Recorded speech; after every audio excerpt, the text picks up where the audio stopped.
Please sit in a comfortable meditation posture and close the eyes.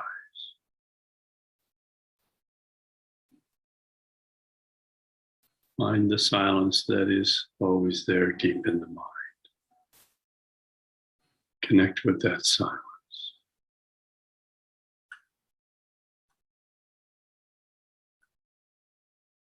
Become the silence. You are the silent witness.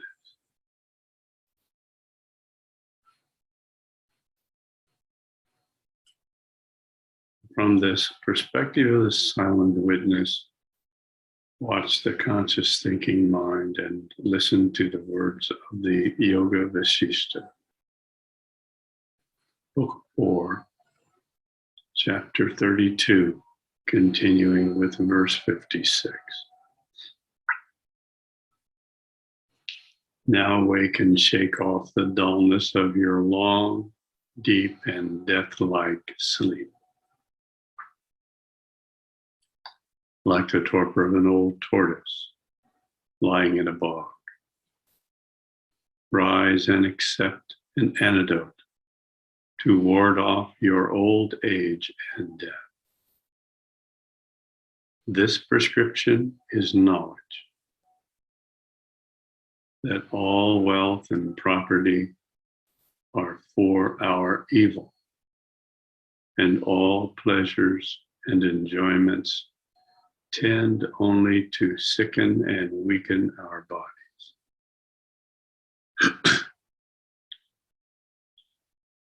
No difficulty to be your prosperity,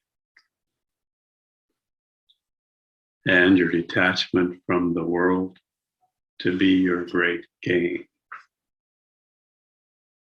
Conduct yourself according to the meaning of the scriptures, as they are supported by good custom. Acts done according to the scriptures and good customs produce the best fruits, that of immortality. He who acts well according to good customs, who considers everything by good reason, and who is indifferent to the pains and pleasures of the world, flourishes like a tree in spring with the flowers and fruits of long life and fame, virtues, and good qualities and prosperity.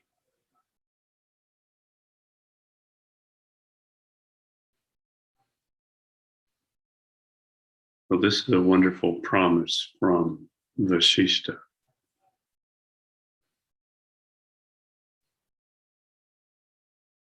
Who would not want to flourish like a tree in spring with flowers and fruits of long life and fame, virtues and good qualities and prosperity? And how is that achieved?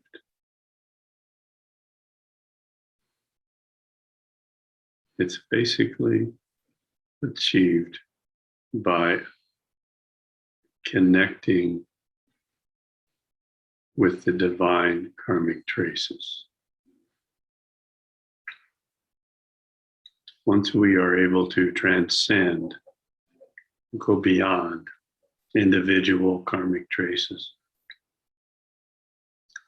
we find ourselves in the realm of divine karmic traces. At this stage, we are in synchronicity with the universe. We are the fulfillment of what Krishna said in the Bhagavad Gita in chapter 2, verse 48. Yogastha Kuru Karmani. Established in the silent witness, we are performing action. And that action we perform is always life-supporting, nourishing, and uplifting to the whole universe. So we're at a stage of living in the current moment, in the now, in full synchronicity with the universe. This is not the goal of moksha, but it's a very good step in that direction. At this point, we're living in moksha level 1, cosmic consciousness. And at this point, life in cosmic consciousness brings forth these wonderful qualities.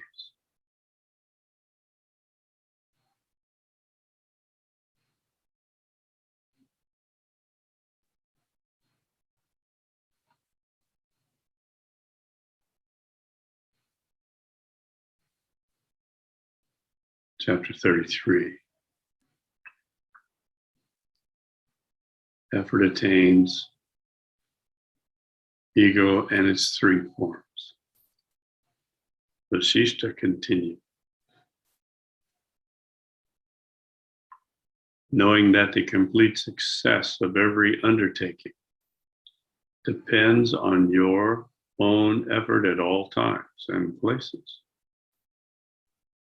You should never be slack in your efforts. See how Nandi gratified the wishes of all his friends and relatives by his own exertions, and how he became victorious over death itself by his adoration of Mahadeva Shiva by the side of a lake. See also how the Danava demigods, by their greater wealth and prowess, got the better of the gods who were filled with every perfection. Just like elephants destroy a lake of lotuses. See how Maruta, the king of demons, by means of his sacrifice to the great sage Samvarta, the lawgiver, created another world like that of Brahma.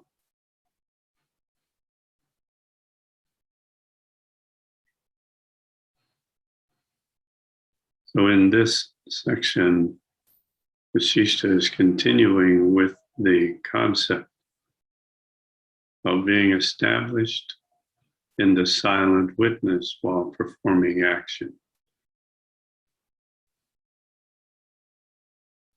And he says we should always be performing the action.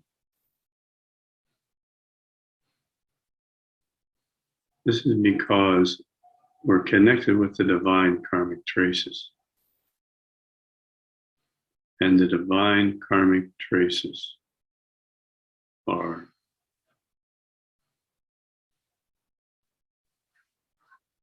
the offspring of Brahma. And Brahma means infinite dynamism. These divine karmic traces are not static. They are frequency vibrations that are the most alive, full of life, full of activity vibrations in the universe. They are the fundamental life of the universe.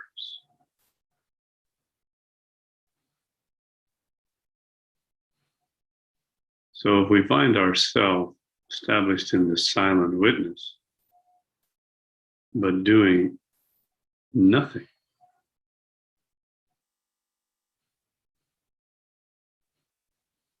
taking zero action, then what is the situation?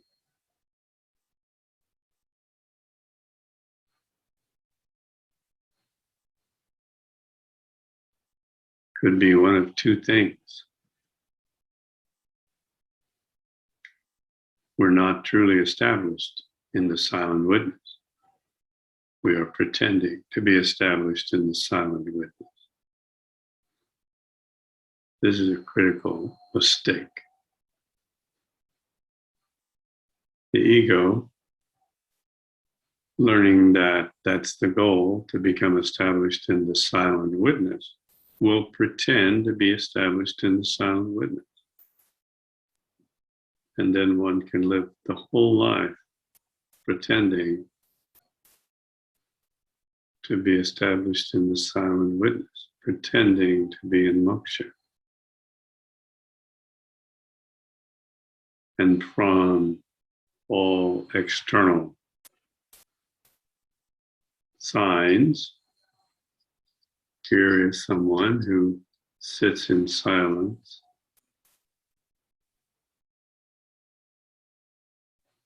and when we ask, what is your experience? Oh, I'm established in the silent witness.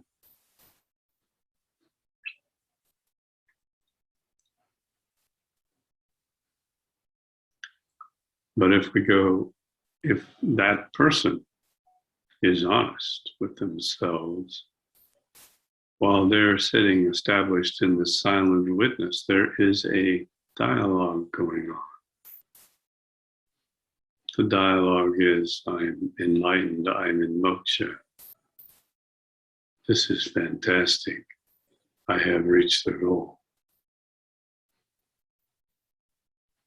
And so we fine-tune our existence so that that dialogue is all we hear. But if that's the dialogue you're hearing, then you must know you're not established in the silent witness. You're established in the ego.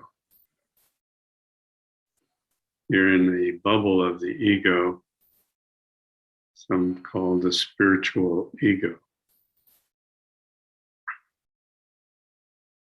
A part of the ego that is very clever and puts itself into a fine state of inactivity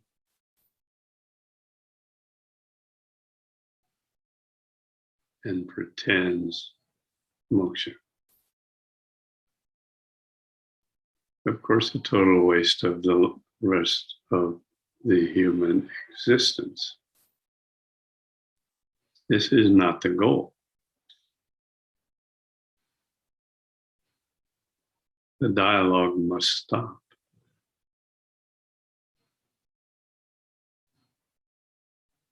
So if you're established in the silent witness and there's a dialogue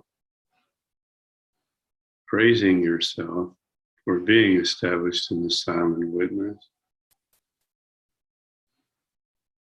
you're not there. You're lost in the spiritual ego.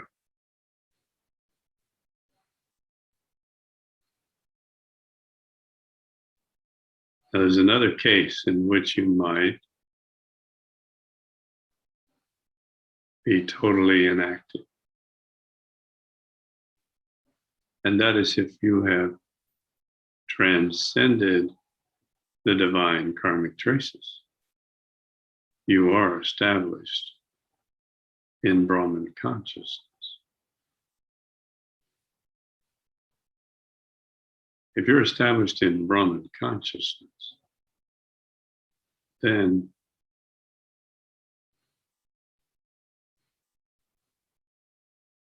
activity can cease,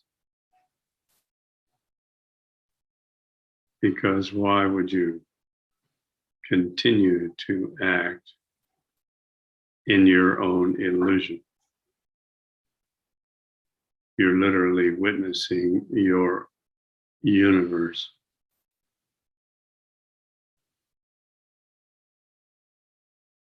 So there is no engagement in the divine karmic traces. when we perform sanyama, only for a brief moment do we put our attention on the sutra. Then we come back to the pure silence of pure being. And there we do nothing. We do not act. We do not take any thought. We do not make any effort. We are totally established in pure being beyond this universe.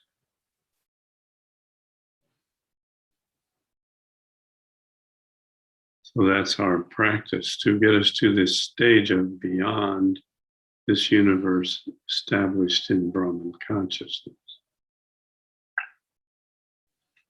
But on the way to that objective, we are engaged with the divine karmic traces. In the SSB program, we are engaged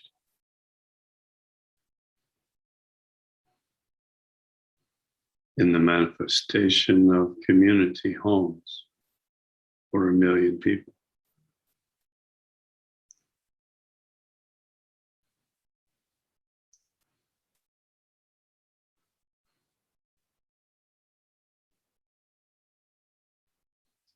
Continuing verse 5.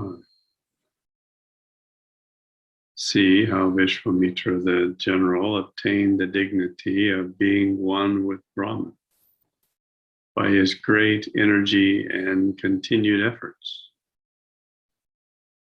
By his austerities, he obtained what was impossible for another. See how in days of yore the poor and unfortunate Upamanyu obtained his nectar like food of cake and curdled milk from the milky ocean by worshiping Shiva.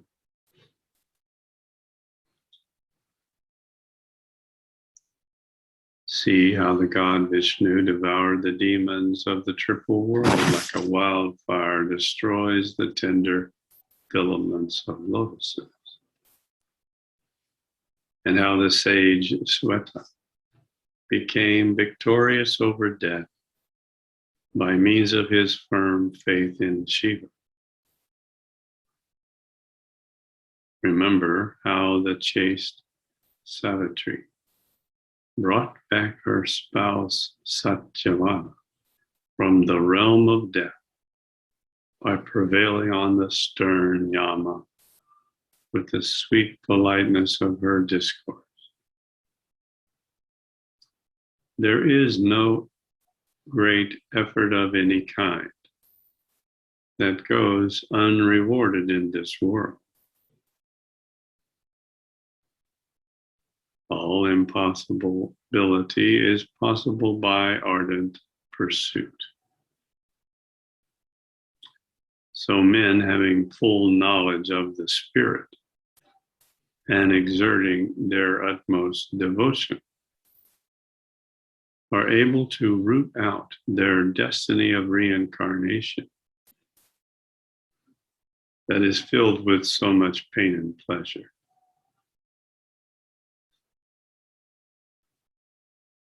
All visible things are full of danger in the sight of the intelligent.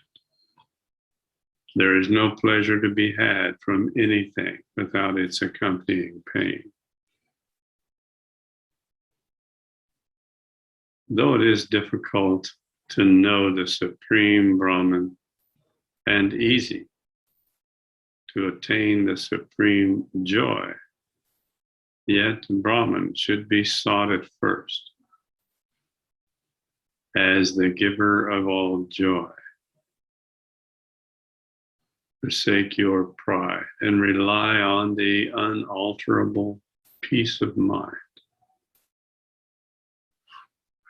Consider well your worthiness in your understanding and remain attentive to the wise and good.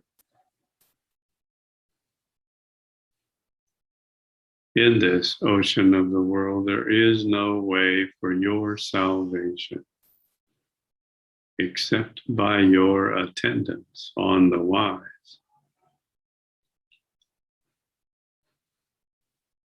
All your pilgrimages, austerities, and learning of the scriptures are of no avail to your liberation.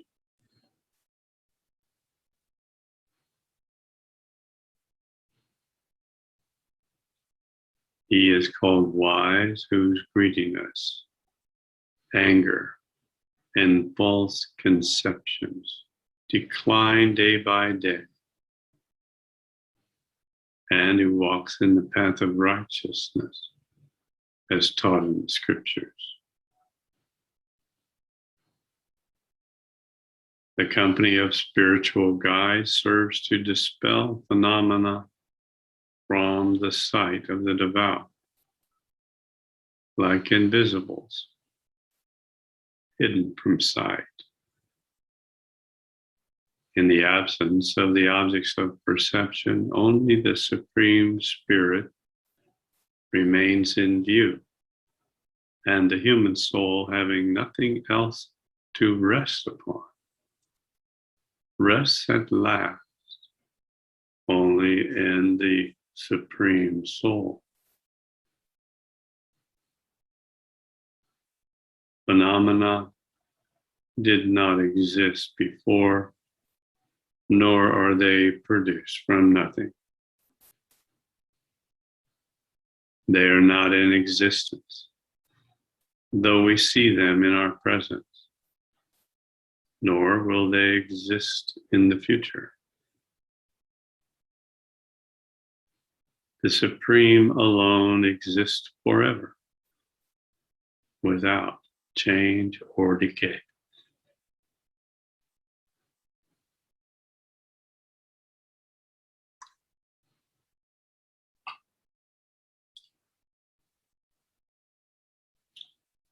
I have already shown you by various examples the falsehood of phenomena.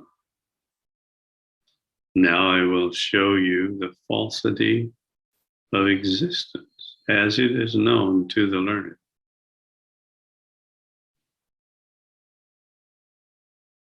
Now that we have our passive consciousness of the three worlds, this being the sober truth of the wise, there can be no room for the unrealities of matter and illusion to enter into our belief. The world is whatever wonders are displayed by the active consciousness to the inactive soul. The notion of the world is derived from the rays of the central intellect, stretching to the circumference of understanding, there being no difference between the radiating point and the radiated circle. We acknowledge the identity of the radiator, the radius, and the circle.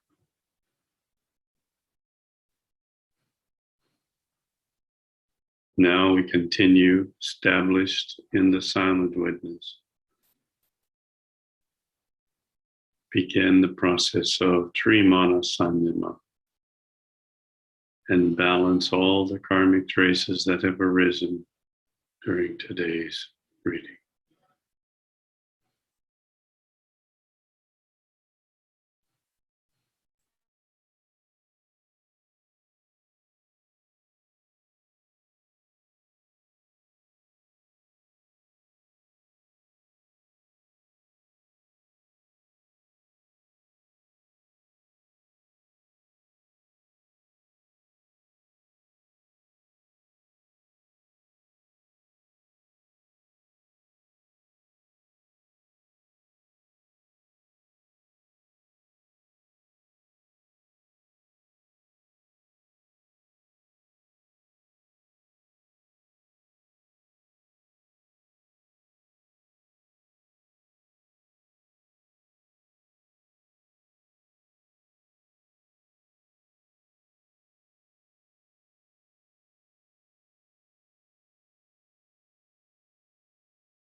Jai Guru Dev.